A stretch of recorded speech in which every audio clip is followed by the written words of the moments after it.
Hey guys, welcome back. I am a little bit sick, so I apologize if you can hear that in my voice today, but we will be talking about Tekken 8's Season 2.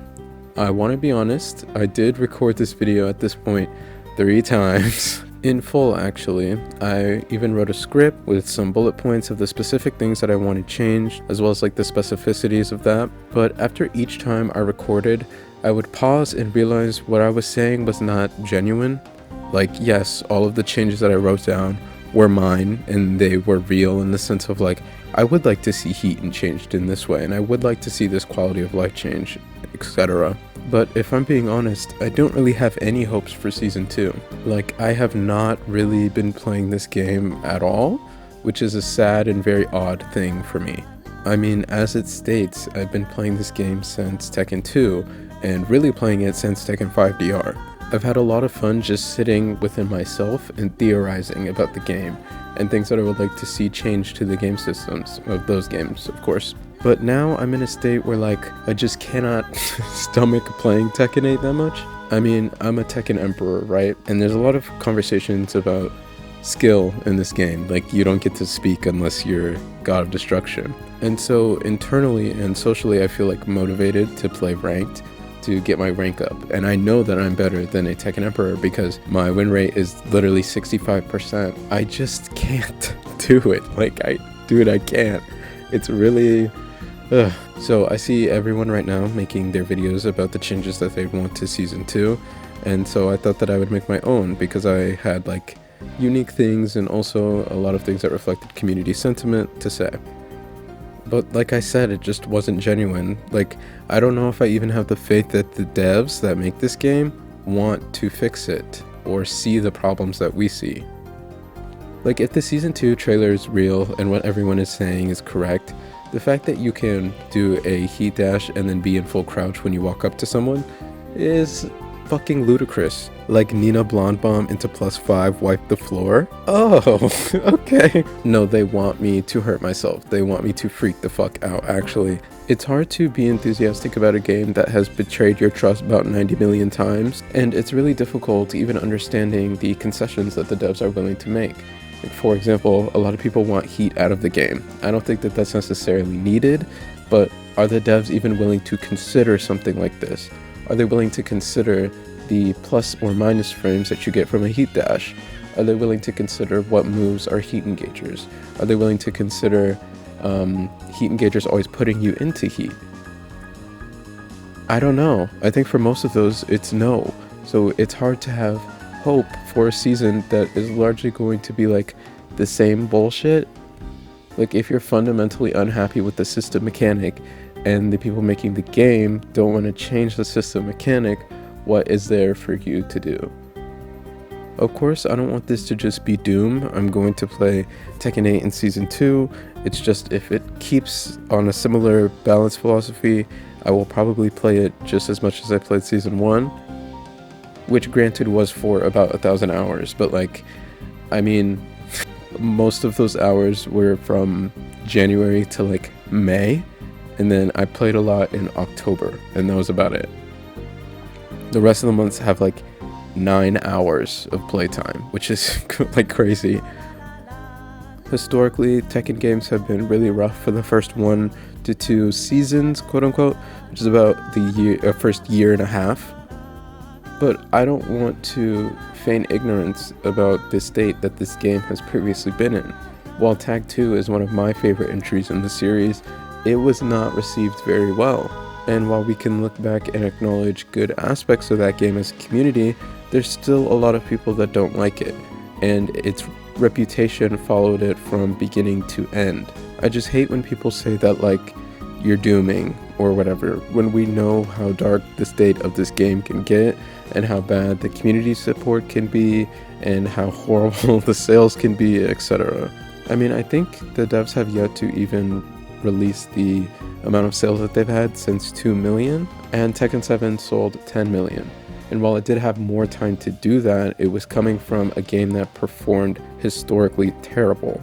And Tekken 8 is coming after a game that performed historically well, so you would expect it to be able to at least get 3 million sales when games like Mortal Kombat and Street Fighter were able to achieve those numbers. And it's disappointing because I would like to rattle off my changes, but like, what is the point if I don't think that they're fundamentally going to happen? Because a lot of them are systematic changes to the way that heat functions, to the way that combos work. And I'm just like, bro, what am I doing? I even look at some of these changes and I'm just like, this is common sense. A wall combo should not be doing 40 damage all by itself, yet it is still in the game. It almost feels like the devs want it to be there, so I'm reasoning with something that is not to be reasoned with.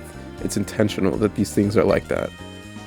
I hope with time I'm shown otherwise, as there's no way that the devs aren't privy to the community feelings around a lot of these changes that they've made, because there have literally been thousands of videos about how people don't like it. But I guess I could read some of the changes that I suggested and how feasible each of those things are. So the first thing that I've written down is that heat engagers don't always have to go into heat. Maybe you could activate them by pressing your heat button or holding forward, etc. And I actually think this one is pretty plausible, since it would only be a minor change in code, and it's been something that people have been suggesting since the game was in like its early testing state. It also would mean that heat is happening less, which I think is the reason why the devs don't make that change, but it would be better just in general for the gameplay and the game flow and deciding what you want to do. The next one is maybe no screw at wall, which I don't think that they're going to do this one. I think it would change the balance of a lot of characters and the way that a lot of moves work at the wall, and they've already tried to do that and they broke the game, if you can recall, in April. It also just wouldn't be in line with Tekken 8, since in Tekken 6 you could bound at the wall. In Tekken 7 you couldn't do any combo filler at the wall. In this game I'm sure they want you to be able to do it again. They're just kind of experimenting with combos and the way that they work. The next one is the one that I think could happen, which is adjustments to hit and hurt boxes. In general, this game has a lot of fucked up interactions in its 3D space because of the way that the hit and hurt boxes work. I think if they tighten some of those up, it would increase the quality of life by a lot, and there would be a lot less frustrating exchanges. This next one I don't know if they're going to do. It is a +5 to +17 nerf to heat dashes. You know how, once again, Nina can do her blonde bomb, which is originally a very unsafe move and bounced around the fact that it's unsafe, and she can turn it into a move that is +5 on block. Yeah, I need someone to look at that because that doesn't make any sense. There's a lot of moves like that that are designed to be minus on block, and then they become +5, right, which inherently breaks the balance of the game, and none of those moves were really changed to accommodate that. But I don't think that they're going to make that change just because it's such a huge change to the way that the game works. And then what would they change it to? Like 0 on block? And that would change the way that a lot of other heat engagers work. Heat engagers are supposed to be like plus on block. I don't know, it's a very difficult thing to think about, and I don't know if they necessarily thought that hard about which moves are going to be heat engagers in like the context of balance.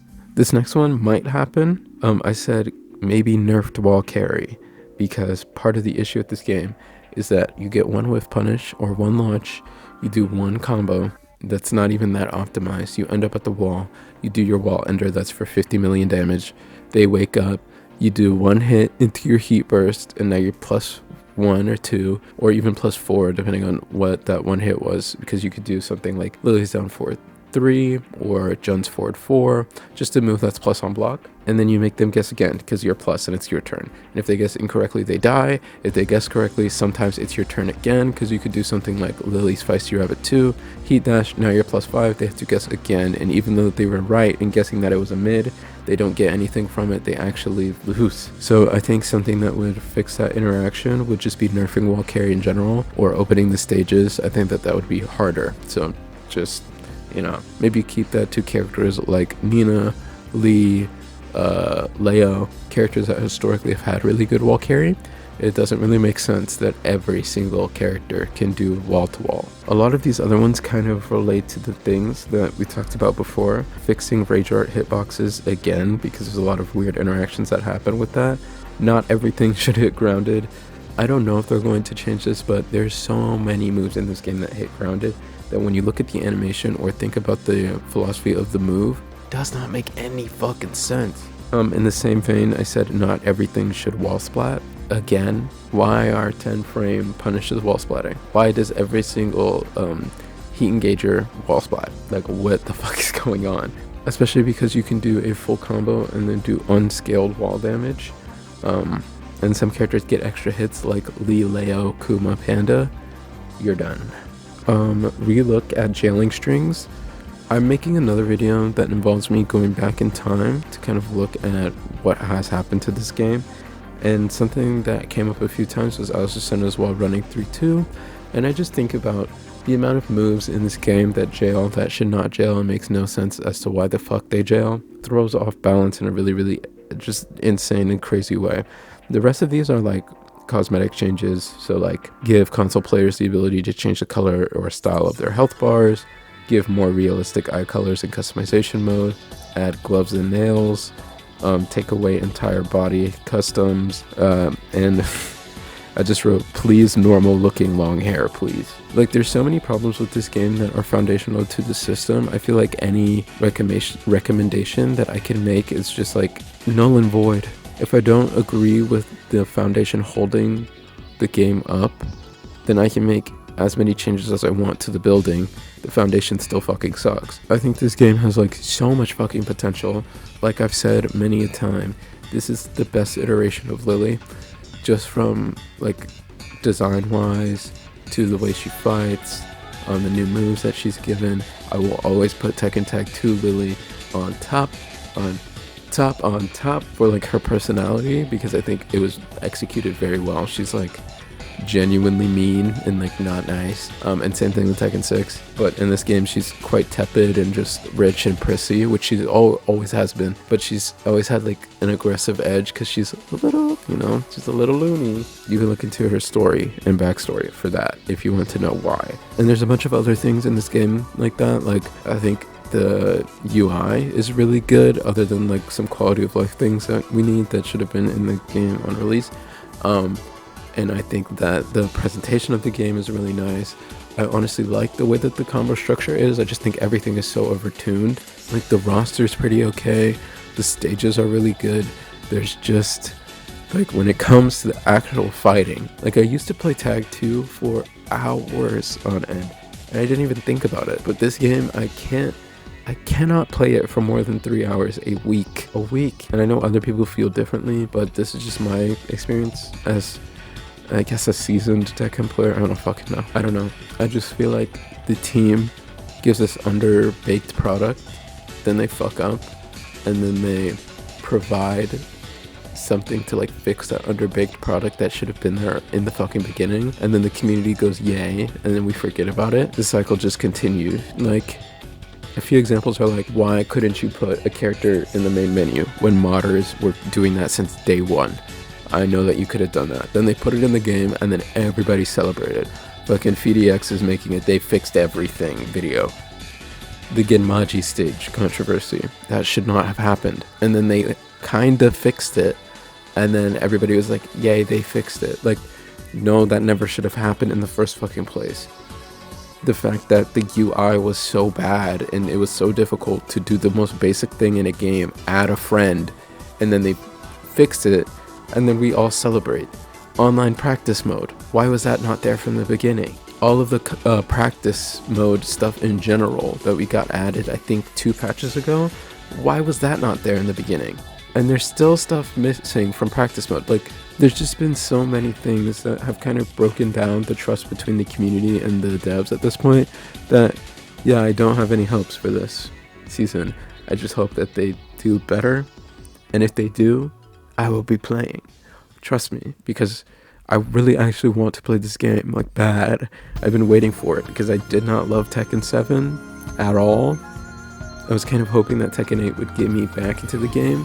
It's doing the opposite. I would love to know what you guys think about this topic, because it's quite controversial and a lot of people have varying opinions about it. I will see you in the next video, where hopefully I'm a little bit more upbeat and a little bit less sick. I also have 2 huge, ginormous videos coming. They're both about Tekken. I do plan on doing something about a different game and different developers in a little bit. But I hope that you do look forward to those 2 larger videos because y'all always do support me on those. I hope that y'all have a good holiday season and a good new year. And I will see you in my next video. Next year. Wow. I'm a fucking time traveler. Bye.